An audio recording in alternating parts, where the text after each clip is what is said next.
Hello, welcome to our YouTube channel the chemical hacker. अभी तक हम लोगों ने 45 क्वेश्चन तक कर लिया। ठीक है। आप लोगों को पता होगा कि हम लोग क्या कर रहे हैं। 2024 बिहार बोर्ड द्वारा जो क्वेश्चन पूछा गया था उसका सॉल्यूशन कर रहे हैं, ऑब्जेक्टिव सॉल्यूशन कर रहे हैं ऑब्जेक्टिव। ठीक है, 2024 का आप लोग कहिएगा तो सब्जेक्टिव का भी करवाया जाएगा, लेकिन फिलहाल ऑब्जेक्टिव कर ले। तो हम लोगों ने अभी तक कितना क्वेश्चन कर लिया? 45 क्वेश्चन तक कर लिया है। पार्ट वन में हम लोगों ने 1 से लेके 15 तक किया था। पार्ट टू में पार्ट टू में हम लोगों ने 16 से लेके 45 तक किया है। और आज लास्ट होगा पार्ट थ्री, जिसमें हम लोग 46 से लेकर के 70 तक खत्म कर लेंगे। ठीक है, आज ये एक स्टार्ट करते हैं। तो सबसे पहला क्वेश्चन हो गया 46 नंबर क्वेश्चन कह रहा है कि according to Freundlich Freundlich adsorption isotherm, ये सरफेस केमिस्ट्री चैप्टर का है। कहाँ का? Surface chemistry surface chemistry chapter का है ये। ठीक है, फिलहाल के लिए आप इसको याद करेंगे सिर्फ। ठीक है, याद। फ्रेंडली एडजस्टमेंट आइसोथर्म जो होता है वो आपका हो जाएगा option number A.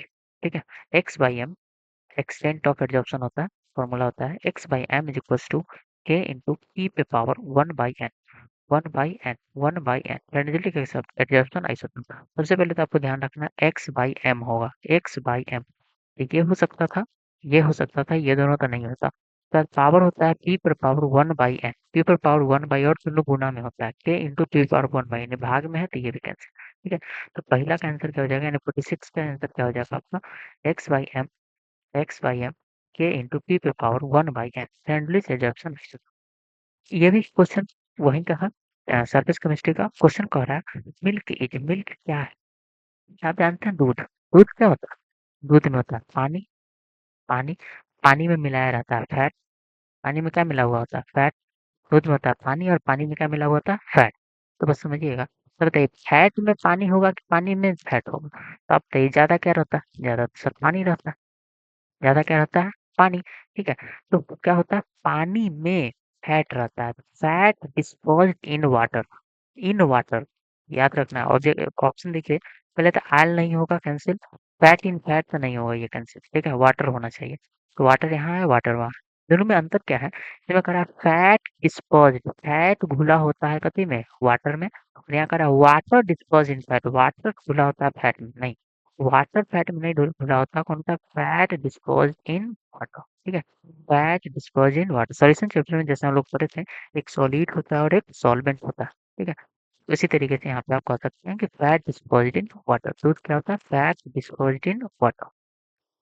48 number question कर रहा है विच of the following is a lyophilic fluid, which of the following is a lyophilic fluid. ठीक है, लायोफिलिक कहने का मतलब क्या होता है? इससे हम लोग सॉल्यूशन पेपर में पढ़े थे, वो सॉल्यूट होता है, सॉल्यूट होता है और एक सॉल्वेंट होता है। ठीक है, उसी तरीके से सरफेस केमिस्ट्री में जो है सॉल्यूट की जगह पे हम लोग यूज करते हैं एक नया टर्म, जब हम लोग करते हैं disposed phase, disposed disposed phase. Solvent की तरह ही यहाँ पे यूज होता है dispersion medium, dispersion dispersion medium, medium. ठीक है, डिस्पर्ज फेज और डिस्पर्जन मीडियम, डिस्पर्ज फेज और dispersion medium is the following A lyophilic fluid. कौन इसमें से लायोफिलिक? इसका मतलब क्या है इसमें? डिस जैसे सॉल्यूट होता था जो कम मात्रा में रहता था सॉल्यूट, जो ज्यादा मात्रा में हो जाता था तो वो क्या कहते हैं? सॉल्वेंट। उसी तरीके से यहाँ पे है कि दो चीज होगा, एक को बोलेंगे डिस्पर्ज फेज, एक को बोलेंगे डिस्पर्जन मीडियम। जिसमें घुलाया जाएगा मिलाया जाएगा उसको डिस्पर्जन मीडियम कहते हैं, जिसमें और जिसको घुलाया जाएगा या मिलाया जाएगा उसको कहेंगे डिस्पर्ज फेज। ठीक है, तो यहाँ पे क्या है? लायोफिलिक, फिलिक का मतलब होता है लव, फिलिक का मतलब क्या होता है? लव। ठीक है, मतलब अगर डिस्पर्ज फेज डिस्पर्जन मीडियम से लव करे, मतलब कि लाइक करे, उसकी लाइक। ठीक है, उसे एकदम आसानी से जाके मिल जाए, तो उसको उसको कहते हैं लायोफिलिक। क्या बोलेंगे? लायोफिलिक। तो उससे जो सॉल्यूशन बनेगा, उससे जो सॉल्यूशन बनेगा, सॉल्यूशन में यहाँ पे सॉल्यूशन ना बोल के फ्लूइड बोलते हैं। इसमें सॉल्यूशन ना बोल के क्या बोलते हैं हम लोग? फ्लूइड। ठीक है, तो सॉल्यूशन को क्या बोलेंगे? उस फ्लूइड को क्या बोलेंगे? Lyophilic fluid, lyophilic fluid, fluid. ठीक है, अगर डिस्पर्जन मीडियम और डिस्पर्स फेज अच्छा से न मिले, मिलना न चाहे, ठीक है, दोनों न मिलना चाहे, तो उसको हम लोग बोलते हैं लायोफोबिक। क्या बोलते हैं? Lyophobic, phobic. फोबिक का मतलब होता है हेट। हेट नहीं मिलना चाह रहा है मतलब उससे नफरत कर रहा है, तो उसको कहते हैं लायोफोबिक क्लोराइड। लायोफोबिक क्लोराइड, ठीक है। लायोफोबिक क्लोराइड, एक हो गया लायोफिलिक क्लोराइड, एक हो गया लायोफोबिक क्लोराइड, ठीक है। तो बस यही बात है, आपसे पूछा जा रहा है कि इसमें से कौन लायोफिलिक लायोफिलिक है, ठीक है। लायोफिलिक इसमें से कौन? ऑप्शन देखते हैं हम। देखिए, लायोफिलिक, मिल्क भी एक लायोफिलिक क्लोराइड है, गम भी एक लायोफिलिक क्लोराइड है, और ब्लड भी एक लायोफिलिक क्लोराइड। और यहाँ पे फॉग, फॉग समझते हैं? जो अभी जो कोहरा जो छा जाता है आसमान में उसको फॉग कहते हैं, ठीक है। तो ये क्या है? ये एक लायोफोबिक क्लोराइड है। ये क्या है? लायोफोबिक। Lyophobic, lyophobic chloride. ये क्या है? एक लायोफोबिक क्लोराइड। लेकिन यहाँ पे क्वेश्चन में क्या कहा है? क्वेश्चन में कहा अभी तो थोड़ा में लायोफिलिक क्लोराइड, ठीक है। 3 गो लायोफिलिक वाला है, 1 गो लायोफोबिक वाला है। क्वेश्चन में हो सकता था कि यहाँ पे आता नॉट, क्या था? Not. Which of the following is not a lyophilic chloride? तो नॉट यानी तब आंसर क्या हो जाता? फॉग।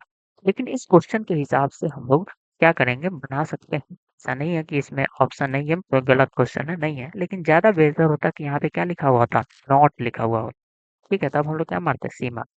लेकिन इस समय देखा जाए तो मिल्क, मिल्क एक लायोफिलिक क्लोराइड होता है, लेकिन इसको बहुत अच्छा तरीके से लायोफिलिक क्लोराइड ना मानते हम लोग एगो इमल्सन बोलते हैं इसको, इमल्सन। ये क्या है? एक इमल्सन। आगे पढ़ेंगे हम लोग इमल्सन के बारे में। और ब्लड भी क्या है? एक इमल्सन है, इमल्सन, ठीक है। ब्लड भी क्या है? एक इमल्सन, क्योंकि ये मिक्सचर होता है अलग अलग चीज का। ब्लड, ब्लड में क्या होता है? वाटर भी होता है, ब्लड में प्रोटीन भी होता है, ब्लड में प्लाज्मा भी होता है, बहुत सारा चीज होता है, इसलिए इसको इमल्सन बोलते हैं। मिल्क को भी क्या बोलते हैं? इमल्सन, क्योंकि वाटर होता है और वाटर में क्या मिलाया जाता है? फैट मिलाया जाता है। तो सबसे अच्छा ऑप्शन आपका कौन में हो जाएगा? गम। क्वेश्चन कहा है विच of the following lyophilic chloride? Lyophilic कौन है? गम। कौन हो जाएगा? गम। लेकिन अगर क्वेश्चन में नॉट लगा हो, नॉट लायोफिलिक, तब हम सीधा मारते कौन सा? फॉग, ठीक है। लेकिन क्वेश्चन में ऐसा नहीं कहा है नॉट, तो सीधे कहा पूछा आपसे कि लायोफिलिक कौन है? ऐसे तो तीनों होता है, लेकिन इन दोनों को इमल्सन में गिन लेते हैं, तो फिर इसको ऑप्शन कौन सा हो जाएगा? कम, ठीक है। क्या कर 50 नंबर क्वेश्चन कह रहा है विच of the following catalyst is used in the manufacturing of ammonia bye Haber's process? ठीक है, हैबर्स प्रोसेस में किस कैटलिस्ट का यूज किया जाता है क्या करने के लिए? अमोनिया बनाने के लिए। आंसर क्या हो जाएगा?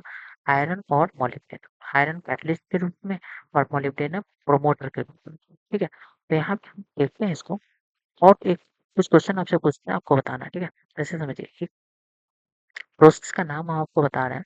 प्रोसेस होता है एक Haber's process, Haber's process, Haber's process. एक होता है कॉन्टैक्ट प्रोसेस, कॉन्टैक्ट प्रोसेस, और एक होता है ऑस्टवाल्ड प्रोसेस, ऑस्टवाल्ड्स, ऑस्टवाल्ड्स प्रोसेस, ठीक है। आपको क्या करना है? अभी कमेंट में, अभी का अभी, ठीक है, कमेंट में बताना है कि हैबर्स प्रोसेस से क्या बनता है और कौन सा कैटलिस्ट। अभी तो बता ही दिए हैं, ठीक है। कॉन्टैक्ट प्रोसेस से क्या बनता है और कौन सा कैटलिस्ट, और ऑस्टवाल्ड प्रोसेस से क्या बनता है और कौन सा कैटलिस्ट। लिखना है, सब का सब लिखेगा। जो लिखेगा वही समझा जाएगा कि आगे पढ़ने लायक है, नहीं तो बस औरों से खाना खा रहा है, बैठ के वो वीडियो फिल्म की तरह वीडियो देख रहा है, ठीक है। ऐसे नहीं करना। अभी लिख करके बताना है कि कौन कॉन्टैक्ट प्रोसेस में क्या बनेगा और हॉटस्पॉट प्रोसेस में क्या बनेगा, कौन सा कैटलिस्ट यूज करता है। तो आपको क्या बनाना है? प्रोडक्ट का नाम बताना है, प्रोडक्ट का नाम बताना है, और आपको क्या बताना है? उसका कैटलिस्ट का नाम बताना है, कैटलिस्ट का नाम बताना है, ठीक है। अभी लिखना है अभी, ठीक है, फिर आगे बढ़ना है। तो इसका हो जाएगा आयरन और मोलिब्डेनम, ठीक है। नेक्स्ट 50 नंबर क्वेश्चन देखते हैं। 50 नंबर क्वेश्चन क्या कर रहा है? A vitamin which plays a vital role in a coagulating property of blood। यानी ब्लड के कोगुलेटिंग प्रॉपर्टी में एक वाइटल रोल यानी मुख्य भूमिका कौन निभाता है? यानी ब्लड को जमाने के लिए कौन सा विटामिन काम करता है? तो हम लोग जानते हैं कि ब्लड को जमाने के लिए विटामिन के काम करता है। कौन करता है? विटामिन के। अगर किसी के अंदर विटामिन के कम गया है तो क्या होगा? उसका ब्लड जल्दी नहीं जमेगा, नहीं जमेगा तो उसका अगर कहीं पे कट वट लग गया है तो क्या हो जाएगा? ब्लड हमेशा निकलता ही रहेगा, जिससे उसकी मृत्यु भी हो सकती है। कौन सा विटामिन होगा? विटामिन के। विटामिन डी का केमिकल नाम बताइए? कैल्सिफेरॉल, कैल्सीफिरॉल, कैल्सीफिरॉल कैसे याद करेंगे? विटामिन डी से की कमी से कौन सा बीमारी होता है? रिकेट, रिकेट यानी हड्डी, हड्डी में कैल्शियम, कैल्शियम से कैल्सीफिरॉल। विटामिन ई से कौन सा रिप्रोडक्शन प्रॉब्लम होता है? रिप्रोडक्शन रिलेटेड प्रॉब्लम, ठीक है, रिप्रोडक्शन। विटामिन डी के विटामिन ई का नाम क्या होता है? Tocopherol, tocopherol, tocopherol. और इधर विटामिन ए का नाम क्या होता है? रेटिनॉल, रेटिनॉल, ठीक है। नाइट ब्लाइंडनेस और जब हार्निया नामक बीमारी होता है उसकी कमी से। 51 नंबर क्वेश्चन कर रहा है कि क्लोरामिन क्लोरामिन टी क्या है? क्लोरामिन टी एक डिसइंफेक्टेंट है। क्या है? डिसइंफेक्टेंट। डिसइंफेक्टेंट का काम क्या होता है? डिसइंफेक्टेंट का काम होता है कि नॉन लिविंग थिंग्स पर से, जैसे कि दीवार से, फर्श से, ठीक है, इससे क्या मारना? छोटे छोटे माइक्रो ऑर्गेनिज्म को मारना, ठीक है, छोटे छोटे माइक्रो ऑर्गेनिज्म को मारने वाला कौन होता है? डिसइंफेक्टेंट। लेकिन नॉन लिविंग थिंग्स, एंटीसेप्टिक क्या होता है? ये भी एक non living things, sorry, micro organism को मारता है, लेकिन नॉन लिविंग थिंग्स नहीं, लिविंग थिंग्स, ठीक है, बाहर अप्लाई किया जाता है। जैसे घाव पे यूज किया जाता है, घाव लग जाता है, डेटॉल लगाते हैं। तो डेटॉल क्या है? कि एंटीसेप्टिक है। दर्द कम करने के लिए एनाल्जेसिक्स, दर्द कम करने के लिए एनाल्जेसिक्स, बुखार कम करने के लिए एंटीपायरेटिक, बुखार कम करने के लिए एंटीपायरेटिक। चलिए, हाइड्राजीन, हाइड्राजीन जो है, hydrazine is a drug which is used in the treatment of which of the following? Hydrazine एक ड्रग है जिसका यूज किया जाता है किसके ट्रीटमेंट में? टीबी के ट्रीटमेंट यूज होता है। किसके? टीबी के, ठीक है, याद रखना। टाइफाइड के ट्रीटमेंट में क्लोरम चेनिकॉल, क्लोरम, टाइफाइड में क्या होता है? क्लोरम, क्लोरम फेनिकॉल, फेनिकॉल। ये एक ब्रॉड स्पेक्ट्रम एंटीबायोटिक होता है। Tuberculosis hydrazine, hydrazine. टीबी में क्या? हाइड्राजीन, टीबी में हाइड्राजीन।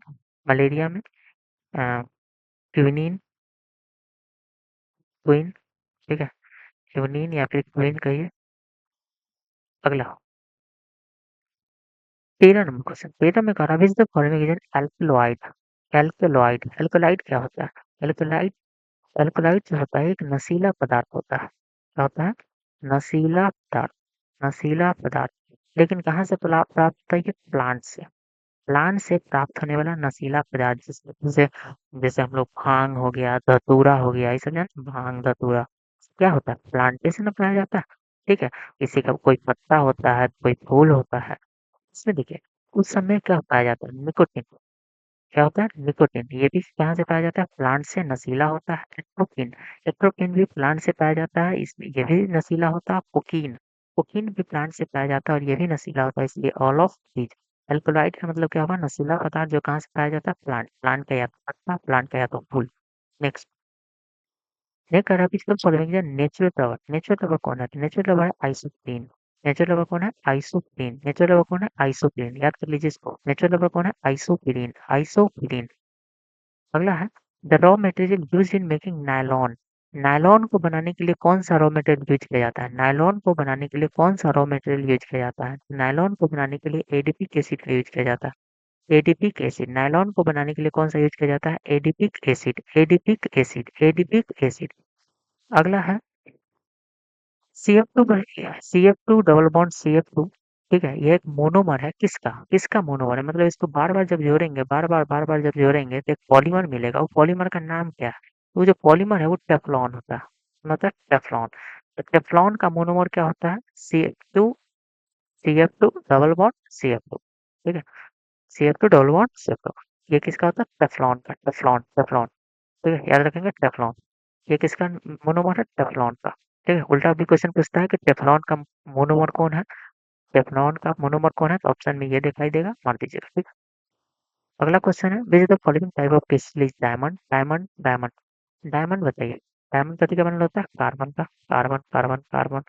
बहुत सारा कार्बन एक दूसरे से क्या होता है? जुड़ा हुआ। बहुत सारा कार्बन जो है एक दूसरे से जुड़ा हुआ होता है।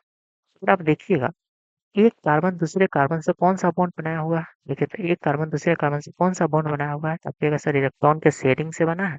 इलेक्ट्रॉन के शेयरिंग से बना है तो कौन सा बॉन्ड? Covalent bond. कौन सा बॉन्ड? Covalent bond. और जिस कंपाउंड में कोवेलेंट बॉन्ड बनता है उसको क्या बोलते हैं? Covalent compound. कोवेलेंट क्रिस्टल, क्या बोलेंगे? Covalent crystal. तो बोलिए विच of the type of crystal is diamond? Diamond कैसा है? कोवेलेंट क्रिस्टल है, ठीक है। डायमंड क्या है? कोवेलेंट क्रिस्टल है। NaCl क्या है? NaCl में क्या होता है? आयन होता है, प्लस माइनस, इसलिए क्या हो जाएगा? Ionic crystal. आयरन क्या है? लोहा, एल्युमिनियम, ये सब क्या है? तो ये आयोनिक मेटेलिक होता है, मेटल होता है, इसलिए मेटेलिक, मेटेलिक क्रिस्टल, ठीक है। NaCl का स्ट्रक्चर कैसा होता है? NaCl का स्ट्रक्चर होता है FCC, face centred cubic. NaCl का स्ट्रक्चर क्या होता है? FCC, FCC। कौन चैप्टर का है? ये चैप्टर का नाम है, ये चैप्टर है आपका solid, solid state, solid state chapter का है, ठीक है। और NaCl का स्ट्रक्चर कैसा होता है? FCC। क्या होता है FCC? क्या होता है? SCP यानी हेक्सागोनल क्लोज पैकिंग। क्या होता है? Square planar. क्या होता है? PCC यानी बॉडी सेंटर्ड क्यूबिक। ये हम लोग कभी एक वीडियो में समझ लेंगे, ठीक है। फिलहाल के लिए भी याद रखेंगे। NaCl का स्ट्रक्चर कैसा होता है? FCC। NaCl का स्ट्रक्चर कैसा होता है? FCC। 59 नंबर क्वेश्चन है, विच of the following is an amorphous solid? इसमें से कौन अमॉर्फस है? ठीक है।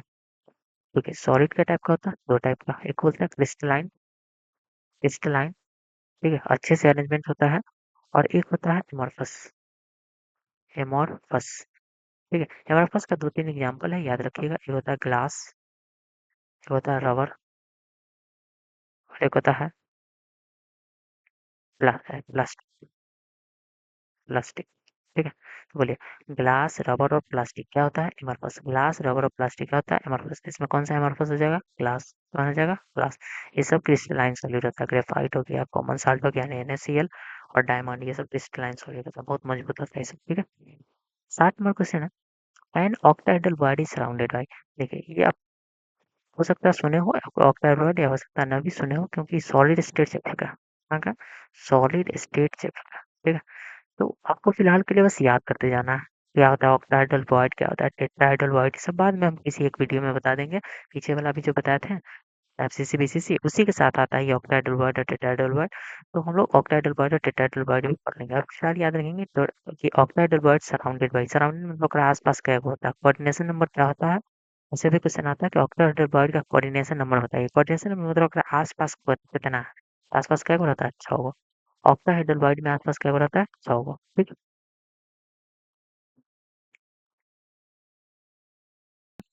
Which of the following modes of expression concentration of a solution does not depend upon temperature? सब फालतू से बात लिखा हुआ, सीधा आपको समझना है कि चारों में से कौन है जो टेम्परेचर पे डिपेंड नहीं करता। चारों में से कौन है जो टेम्परेचर पे डिपेंड नहीं करता, ठीक है। कौन टेम्परेचर पे डिपेंड नहीं करता, एक एक करके समझते हैं, समझिए। मोलारिटी, मोलारिटी का फॉर्मूला क्या होता है? मोल अपॉन में वॉल्यूम, यानी कि नीचे क्या आता है? वॉल्यूम। वॉल्यूम जो होता है, वॉल्यूम, वॉल्यूम जो होता है वो टेम्परेचर पे डिपेंड करता है। वॉल्यूम किस पे डिपेंड करता है? टेम्परेचर। टेम्परेचर बढ़ाइएगा तो वॉल्यूम भी बढ़ जाएगा, टेम्परेचर घटाइएगा तो वॉल्यूम क्या जाएगा? घट जाएगा, ठीक है। अगर किसी के फॉर्मूले में वॉल्यूम आता है, वॉल्यूम आता है, तो वो टेम्परेचर पे डिपेंड करेगा।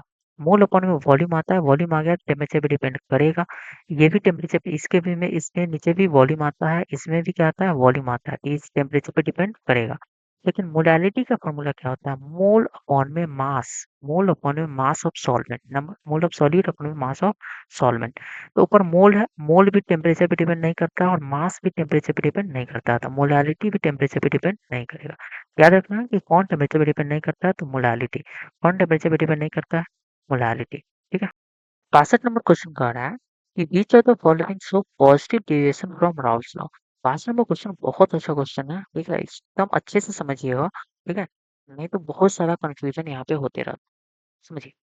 कह रहा है, पहले तो ये समझिए कि एक होता है, हम लोग पढ़े होंगे, आइडियल सॉल्यूशन, एक होता है आइडियल, आइडियल सॉल्यूशन, और एक होता है non ideal solution, non ideal solution, ideal solution और non ideal solution. Ideal solution किसको कहते हैं? जो राउल्स लॉ को फॉलो करता है, राउल्स लॉ को फॉलो करता है। नॉन आइडियल सॉल्यूशन किसको कहते हैं? जो राउल्स लॉ को फॉलो नहीं करता, राउल्स, राउल्स लॉ को फॉलो नहीं, ठीक। राउल्स लॉ को फॉलो करता है, इसका मतलब क्या है? राउल्स लॉ को फॉलो करता है, इसका मतलब होता है पार्शियल प्रेशर ऑफ ए बराबर होगा P A not into pi A के, और या फिर पार्शियल प्रेशर ऑफ बी बराबर होगा P B not into pi B के, ठीक है। अब अगर देखिए ईवी से पार्शियल प्रेशर अगर ये दोनों के मल्टीप्लिकेशन के बराबर है, राउल्ट्स लॉ को फॉलो करेगा, बराबर है तो राउल्ट्स लॉ को फॉलो नहीं करेगा। इधर क्या होता है, आपस में बराबर नहीं होता है। बराबर नहीं है तो दो कंडीशन, या तो ज्यादा या तो कम। ठीक है। अगर टी ए ज्यादा हो जाता है किससे, टी ए नॉट इंटू काई ए से, या फिर पी बी ज़्यादा हो जाता है किससे, पी बी नॉट इंटू काई बी से। दूसरा है कि अगर पी ए कम हो जाएगा किससे, पी बी नॉट इंटू काई बी से, पी ए कम हो जाएगा पी ए नॉट इंटू काई ए से, पी ए कम हो जाएगा किससे, P A not into pi A से। उसी तरीके से पी बी बराबर कम हो जाएगा P A not into pi B. अगर ज़्यादा हो जाता है तो इसको कहते हैं पॉजिटिव डेविएशन। क्या बोलते हैं, पॉजिटिव डेविएशन। Positive deviation. और कम हो जाता है तो इसको कहते हैं नेगेटिव डेविएशन। क्या बोलते हैं, नेगेटिव डेविएशन। Negative deviation.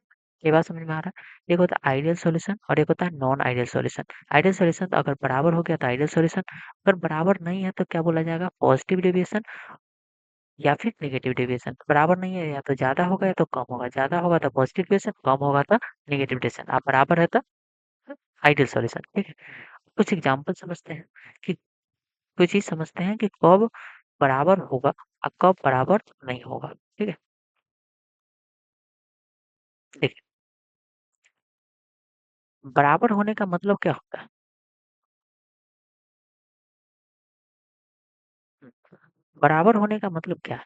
बराबर होने का मतलब है कि जो सॉल्यूट था, जो सॉल्यूट था या फिर जो सॉल्वेंट सॉल्वेंट था, उन दोनों का फ़ोर्स जब मिलेगा ए और बी जब मिलेगा तो सॉल्यूशन का भी फ़ोर्स लगभग सब क्या हो जाना चाहिए, बराबर। मतलब जो ए के बीच में फ़ोर्स था, जो बी के बीच में फ़ोर्स था, वही फ़ोर्स किसके बीच में होना चाहिए, ए और बी के बीच में।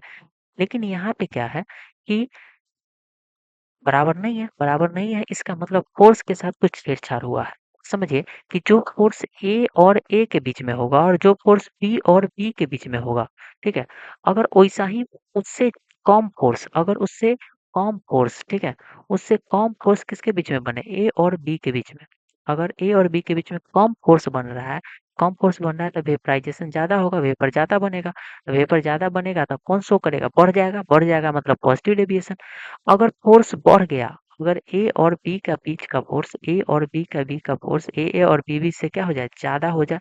फ़ोर्स अगर ज़्यादा हो जाएगा, ठीक है? तो वो दोनों आपस में बंध के रहेगा तो वेपराइज़ेशन होगा ज़्यादा? नहीं, वेपराइज़ेशन नहीं होगा ज़्यादा, तब पार्शियल प्रेशर नहीं बढ़ेगा। फिर पार्शियल प्रेशर नहीं बढ़ेगा, इसलिए उसमें कहते हैं घट जाएगा इसका मतलब क्या कहते हैं, नेगेटिव डेविएशन। समझिए, फ़ोर्स ज़्यादा होगा तो कौन-सा डेविएशन, नेगेटिव डेविएशन। अब फ़ोर्स कमज़ोर होगा तो कौन-सा होगा, पॉज़िटिव डेविएशन। अब फ़ोर्स मज़बूत होगा तो कौन-सा होगा, नेगेटिव डेविएशन। एकदम अच्छा समझना। फ़ोर्स कमज़ोर है तो ज़्यादा भागेगा तो पॉज़िटिव डेविएशन। फ़ोर्स मज़बूत है, बाँध के रख ले है, कम भागेगा तो नेगेटिव डेविएशन। अब आते हैं नहीं देखते हैं। रबी चतुर्थ फॉलोइंग शो पॉजिटिव डेविएशन। क्या पूछा गया, पॉजिटिव डेविएशन। इसका मतलब फोर्स मजबूत होना चाहिए कि फोर्स कमजोर होना चाहिए, फोर्स कमजोर होना चाहिए। क्या होना चाहिए, फोर्स कमजोर होना चाहिए। चेक करिए फोर्स किसमें कमजोर होता है। सबसे पहले तो ये देखिए ऑप्शन नंबर 1 कह रहा है कि एगो है बेंजीन। क्या दे दिया है, बेंजीन। ए में देखिएगा तो दे दिया है टोल्यूइन। स्ट्रक्चर आप लोग जानते होइएगा बेंजीन का इस टाइप का होता है। स्ट्रक्चर ये बेंजीन का हो गया और सेम टोल्यूइन का भी होता है इस तरीके से। बस इसमें क्या हो जाता है, एगो CH3 निकल जाता है। देखिए दोनों सेम है और जब दोनों सेम होता है ना तो फोर्स दोनों में बराबर लगता है। तो दोनों में अगर फोर्स बराबर लगेगा, ये तो आइडियल हो जाएगा। ये किसका एग्जाम्पल हो जाएगा, आइडियल का। समझ में आ रहा है, दोनों सेम लग रहा है, सिर्फ और सिर्फ कौन बढ़ गया है, कार्बन। ना तो है तो एक ही जाति का, इसलिए इसको क्या बोलेंगे, आइडियल। अब ये तीनों में आप देखिएगा, तो ये बेंजीन है, कार्बन टेट्राक्लोराइड है, ये अलग है। ये क्लोरोफॉर्म है, ये अल्कोहल है, ये अलग है। ये क्लोरोफॉर्म है, ये कीटोन है, ये अलग है।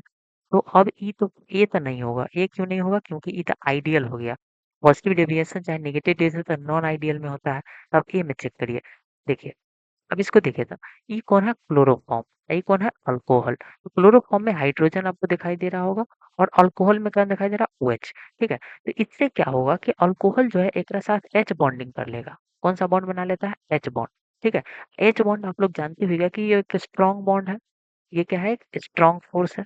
स्ट्रॉन्ग बॉन्ड कहिए चाहे स्ट्रॉन्ग फोर्स कहिए, फोर्से को तो बॉन्ड कहा जाता है। ठीक है, तो एक बात बताइए, इन दोनों के बीच में कम फोर्स लगेगा कि ज्यादा फोर्स लगेगा? ज्यादा फोर्स लगेगा। ज्यादा फोर्स लगेगा तो ये कौन डेविएशन? Negative deviation. वैसे ही एहू में देखिए, एहू में कीटोन को देखिएगा तो सी डबल बॉन्ड ओ हो जाएगा, ये वाला ऑक्सीजन। यहाँ पे भी क्या है? हाइड्रोजन। ये हाइड्रोजन है, ये ऑक्सीजन से बना लेगा एच बॉन्ड, ये दोनों आपस में क्या बना लेगा? H bond. फिर ये दोनों बना लेगा एच बॉन्ड। एच बॉन्ड मतलब स्ट्रॉन्ग फोर्स, स्ट्रॉन्ग फोर्स मतलब कौन डेविएशन? Negative deviation. एकरा में देखिए, एकरा में एगो है बेंजीन, कोई ऑक्सीजन ऑक्सीजन कुछो नहीं है। एगो है CCl4, इहू में ऑक्सीजन हाइड्रोजन कुछो नहीं है। एक बात बताइए, क्या ये फोर्स ठीक से बना पाएगा? नहीं। तो इनमें कमजोर फोर्स लगेगा। में कमजोर फोर्स लगेगा तो ये क्या दिखाई देगा? Positive deviation. पॉजिटिव समझ में आया? इधर से ध्यान रखना है। एक जैसन दिखेगा, एक जैसन दिखेगा आइडियल, एक जैसन दिखेगा आइडियल।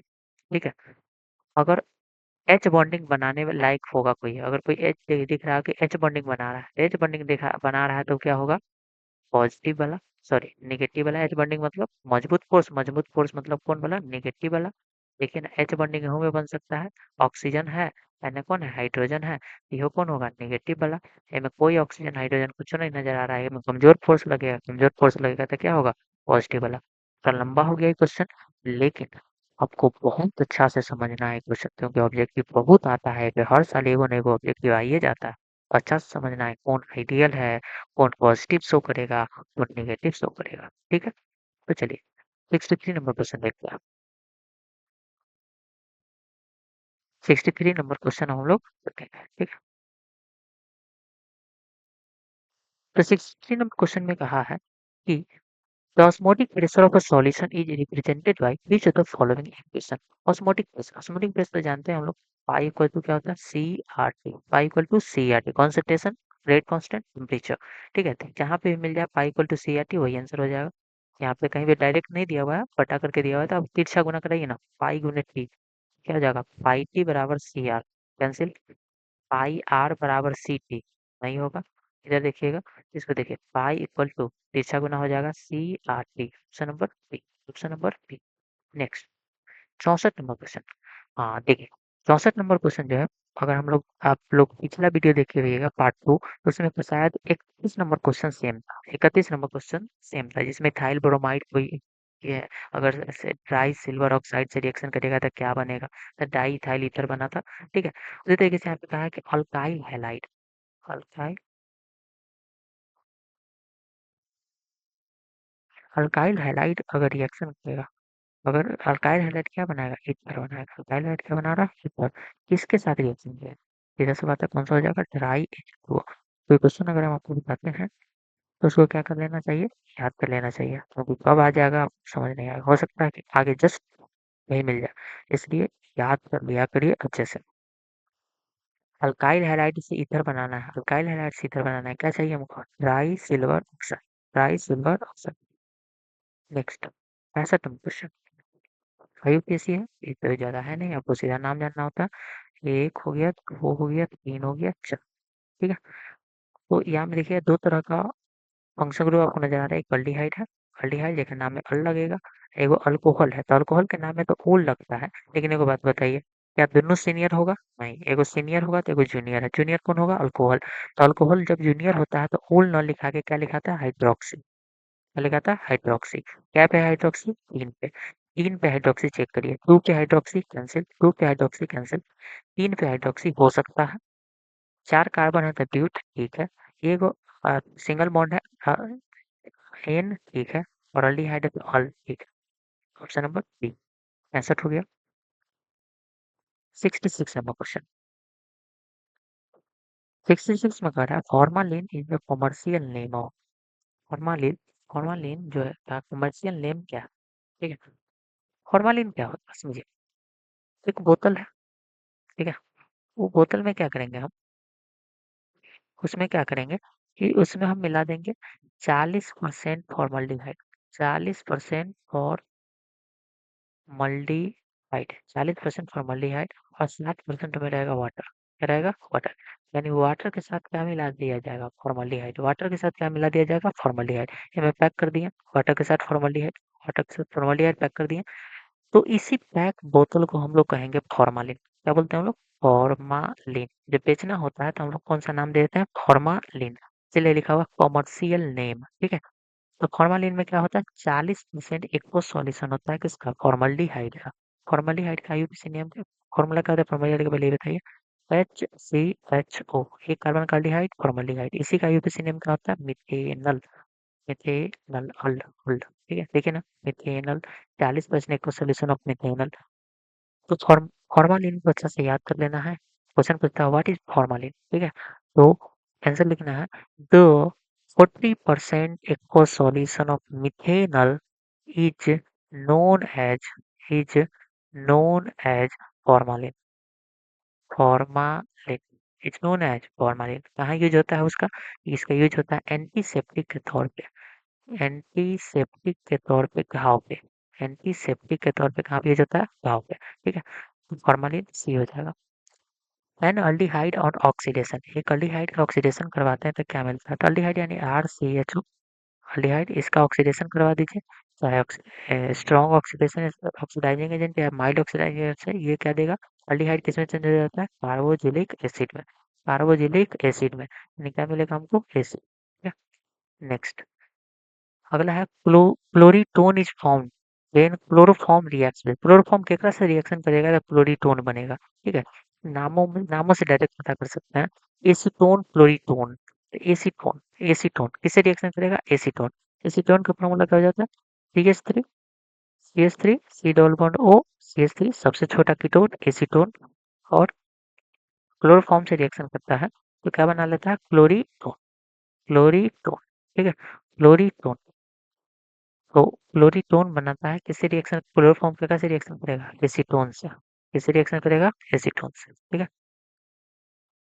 69 क्वेश्चन क्या कह रहा था? 69 में क्वेश्चन जो है ना बहुत अच्छा क्वेश्चन है, बहुत प्यारा सा क्वेश्चन है और यार बहुत बार बार इस क्वेश्चन को पूछता है, बार बार पूछता है ये क्वेश्चन, ठीक है? हर साल एक दो क्वेश्चन यहाँ से आ ही जाता है, ठीक है? इसी टाइप का आता है, देखिए जरूरी नहीं कि ये क्वेश्चन हो, इसी टाइप का आता है, ठीक है? जैसा कभी भी ऐसा क्वेश्चन आ जाए जिसमें जनरल फॉर्मूला पूछा जाए, जनरल मॉलिक्यूलर फॉर्मूला पूछा जाए, किसी का भी aldehyde, carboxylic acid, ester, alcohol, ठीक है? अल्काइल हैलाइड,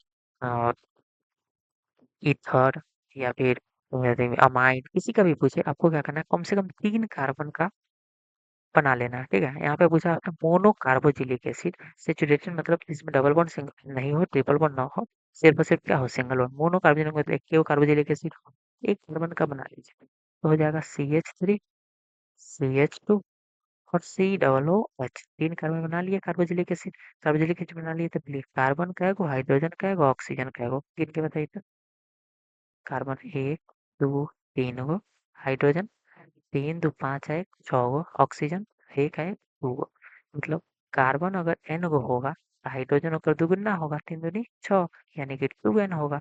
ऑक्सीजन क्या होगा? 2 गो। चेक कर लीजिए CnH2n2 CnH2nO2, ठीक है? 69 हो गया। अब 70 नंबर क्वेश्चन।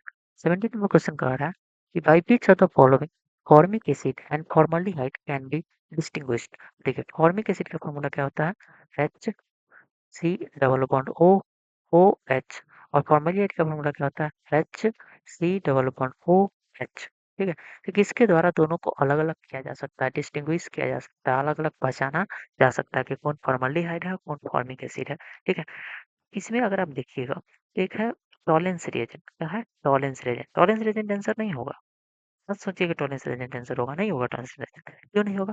क्योंकि टॉलेंस रिएजेंट किससे रिएक्शन करता है? एल्डिहाइड से। किससे रिएक्शन करता है? एल्डिहाइड से, ठीक है? ई तो एल्डिहाइड है तो एकरा से टॉलेंस रिएजेंट से रिएक्शन कर जाएगा, लेकिन ई भी जो कार्बोक्सिलिक एसिड है इसमें भी आप देखिएगा तो एगो ग्रुप कौन सा नजर आ रहा है? एल्डिहाइड वाला, तो इहो से रिएक्शन कर जाएगा। दोनों से रिएक्शन कर जाएगा तो पता नहीं चलेगा कौन फॉर्मिक एसिड था, कौन फॉर्मल्डिहाइड था। सेम उसी तरीके से बेंटिक सॉल्यूशन भी वैसा ही होता है। कौन जो एल्डिहाइड से रिएक्शन करता है, एहू में एल्डिहाइड है, एहू में एल्डिहाइड है। देखिए हेलिंग सॉल्यूशन में भी वैसा ही होता है, एहू से रिएक्शन करता है, इहो एल्डिहाइड है, इहो एल्डिहाइड है, ठीक है? होता है कार्बोक्सिलिक एसिड है ही, लेकिन एक तरफ से क्या नजर आ रहा है आपको? एल्डिहाइड। तो एल्डिहाइडिक ग्रुप इसमें होता है। ये तीनों तो ऑप्शन में नहीं होगा। तो अब देखिए सोडियम बाइकार्बोनेट। सोडियम कार्बोनेट में क्या होता है? NaHCO3। ये सिर्फ और सिर्फ किससे रिएक्शन करता है? कार्बोक्सिलिक एसिड से। किससे रिएक्शन करेगा? कार्बोक्सिलिक एसिड से। एल्डिहाइड से रिएक्शन नहीं करता। इससे रिएक्शन नहीं करेगा, इससे रिएक्शन कर जाएगा, तो आप पता कर लेंगे कि कौन फॉर्मिक एसिड था और कौन फॉर्मल्डिहाइड था। समझ में आ रहा है? किससे ये पता चलेगा हमको? सोडियम बाइकार्बोनेट से। इससे पता चल जाएगा सोडियम बाइकार्बोनेट। तो ये लास्ट क्वेश्चन था, क्वेश्चन नंबर 70। 2024 में बस इतना ही क्वेश्चन था। तो हम लोग 2024 खत्म कर चुके हैं बिल्कुल। अब आप लोग कमेंट में बताइएगा कि अगले अगला कौन-सा साल किया जाए, ठीक है? आप लोग बताइए और अच्छे से पढ़िए। ये आखिरी बार है, अब नहीं पढ़िएगा ना तो कभी कहियो नहीं हो पाएगा। फिर अंदाज़िए जाकर के एग्ज़ाम में प परीक्षा होगा। कम से कम 70 में से 35 ऑब्जेक्टिव बना सके इस लायक पढ़िए, ठीक है? 70 में से हम 35 ऑब्जेक्टिव क्या कर सकें? बना सकें, अच्छे से पढ़िएगा, ठीक है? एक-एक क्वेश्चन को अच्छे से जो पता है वो बहुत अच्छा बात है, जो नहीं पता है उसको भी याद कर लीजिए। नहीं पता है तो क्या हो गया? याद कर लेते हैं, ठीक है? और जो पता है तो बहुत अच्छा बात है, नहीं पता है तो याद कर लेंगे। याद करते चलिए, बिल्कुल सबको याद करते चलिए, बिल्कुल, छोड़ना ही नहीं है किसी को, ठीक है? दोबारा वो क्वेश्चन है, उसका आंसर पता होना चाहिए। ये नहीं कि हाँ, पढ़ लिए, फिर अगला बार आ रहा है, फिर लग रहा है कि नया आ गया, नहीं। अगर और आए तो समझ में आ जाए, ये तो क्वेश्चन पढ़े हुए हैं, इसका आंसर पता है, ठीक है? बट सिर्फ समय पता चल जाना चाहिए। तो यही कहेंगे, अच्छा से पढ़िए, बहुत अच्छा से पढ़िए, ज़्यादा नौटंकी मत कीजिए, आराम से पढ़िए, 3 महीना अभी है आपके पास टाइम और बहुत अच्छा कर सकते हैं, ठीक है? 3 महीना यानी 90 दिन होता है, 90 दिन बहुत होता है, ठीक है? तो अच्छा से पढ़िए। तो अब हम लोग क्या करते हैं, यहीं पे खत्म करते हैं इसको और एक छोटा-सा रिक्वेस्ट रहेगा कि आप इसको क्या करें कि वीडियो को अपने दोस्तों के पास भेजें, ठीक है? जितना भी फ्रेंड्स हो वो सबके पास भेजिए। इसको किसी भी ग्रुप में कोचिंग के ग्रुप में मत डालिएगा। डायरेक्ट फ्रेंड के पास भेजना होगा तो भेजिएगा क्योंकि मेरे पास अभी उतना सब्सक्राइबर है नहीं। इतना सब्सक्राइबर नहीं है तो अपने आप ये वीडियो वहाँ तक पहुँचने में थोड़ा-सा मुश्किल होगा, वहाँ तक नहीं पहुँच पाएगा। तो कोशिश रहेगा कि आप लोग वहाँ पे किसी भी तरह का दिक्कत होगा कमेंट में आ जाइए, लिख दीजिए, ठीक है? आराम से लिख दीजिए और ज़रूरी होगा तो हम वहीं पे आपको रिप्लाई कर देंगे, नहीं ज़रूरी होगा तो हम बिल्कुल ही छोड़ देंगे। ज़रूरी कमेंट्स मत किया कीजिए, फालतू कमेंट्स मत किया करिए, ठीक है? तो इतना ही रहेगा, फिर मिलेंगे अगले वीडियो में। जो सवाल आप लोग कमेंट में बताइएगा, तो वही सॉल्व करवाया जाएगा, ठीक? Thank you.